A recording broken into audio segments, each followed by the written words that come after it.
lot of good advice. I'm looking forward to a hearing. Folks have been very supportive. They've been saying we're going to get a fair process. So it's a great day of momentum for the Trump-Vance administration. The drama around Attorney General nominee Matt Gaetz is at a standstill for now. Gaetz has, of course, been accused of paying 2 women for sex, one of whom allegedly was underage.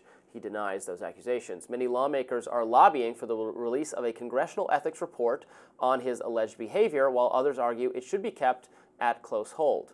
Speaker Mike Johnson has been arguing that the records should not be released because Gaetz is no longer a congressman. He resigned from his post shortly after Trump won the election. House Ethics Committee ranking member Susan Wild spoke to reporters after last night's 2-hour meeting. Let's watch that.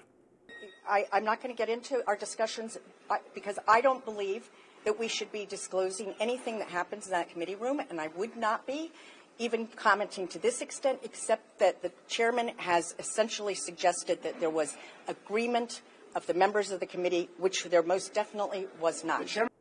Elsewhere on Capitol Hill, lawmakers remain divided, and of course that's no surprise. Here's a bit from members and senators. Let's watch. I'm totally fine with that. I think that's, he's not a member of Congress anymore. He's a private citizen. Republicans are in charge of the House right now. We chair that committee. President Trump has made him the nominee, and we as a party need to, respect the fact that the American people have given President Trump a mandate to get this country back on track. Well, I think this is information that the Senate ought to get. They've got a constitutional obligation to provide advice and consent on this nominee, and there's certainly information in there that I would think they'd want to see.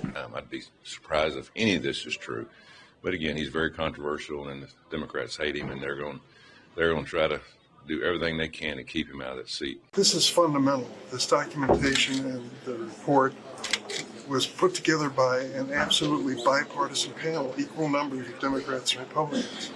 And the resignation of Gaetz at the last minute was clearly designed to stop the public release of this information.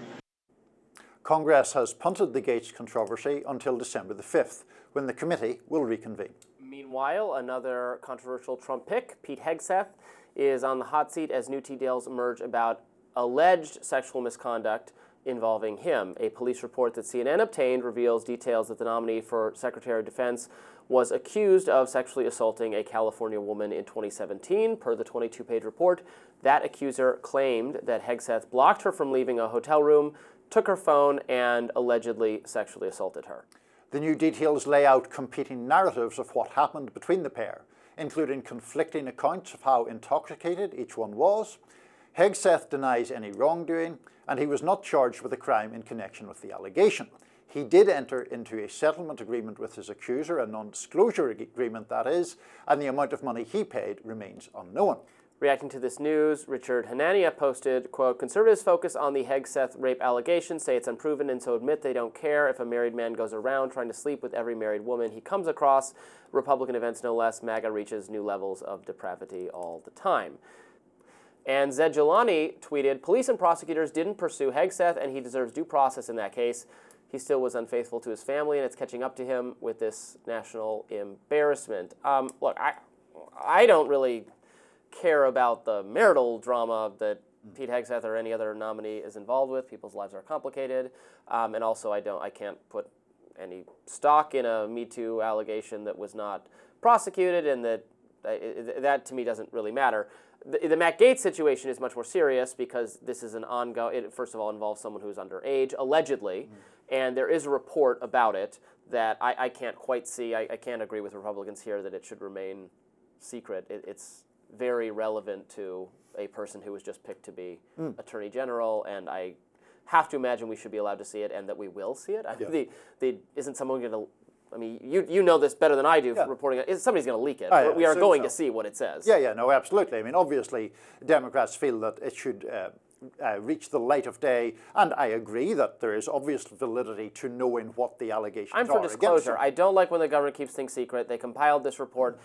The American people, should be able to decide for themselves. Yeah, and I assume that the reason I mean, one can certainly infer from the Republican refusal to release it that it does not exculpate Matt Gaetz and say he's a fantastic stand-up person and there's nothing to worry about here and all the allegations against him are false.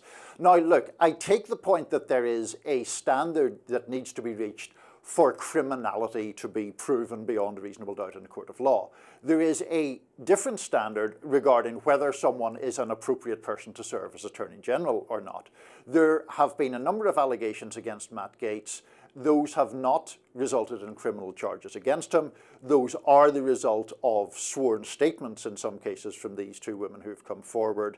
I am under the impression that as one of those women says she saw Gaetz having sex with a 17-year-old friend, but that she herself and another woman were paid by him for sex. That is creepy behavior. The 17-year-old, if it is true, is criminal behavior. He denies that. The point is, I think, the increasing specificity of allegations against Matt Gaetz that at a very minimum cast a shadow over his suitability for such a sensitive role, or for any role really, in at a senior level of government. Yeah, fair enough. I find it interesting how, I agree with you, this should be taken seriously and we should read the report, and perhaps Matt Gaetz is not fit for this position because of a compromised status. I would rather have Congress or senators or whatever rejecting a nominee for Attorney General because they favor spying on Americans, or because they want to violate our civil liberties, or because they want to prosecute drug crimes very aggressively, or because they're an authoritarian, or policy-related reasons are ultimately what, right? Or is that argument ought to matter to the American people? How this figure is going to impact all of our lives. Yeah, but I mean, I guess my rebuttal to that, Robby, is we're not nominating or confirming a policy paper. We're nominating or confirming a human being with all the attributes and assets and liabilities that we all have as human beings. And so if there are patterns of behavior, even patterns that fall short of criminality, that render someone unsuitable in terms of basic character for high office, I don't think it's unfair at all to consider that.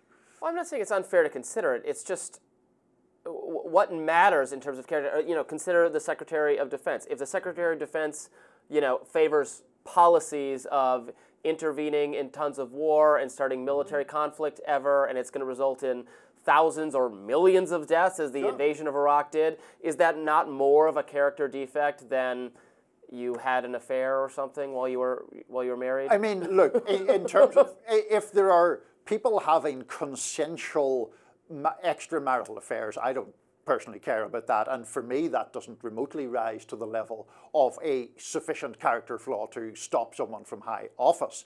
But if you're a man in his mid-30s allegedly having sex with 17-year-olds, or in the Pete Hegseth case, which he denies, there are allegations of actual sexual assault, then that's of a completely different order to sort of moral peccadillos about what other adults. Sure. Well, that's why I don't like or want these two linked together, because what is alleged with Matt Gaetz is much, much more serious, and we should read the report and decide for ourselves. Well, I mean, what Hegseth alleged to have done is sexually assault someone. The point is the police did not believe there was prosecutable evidence of that.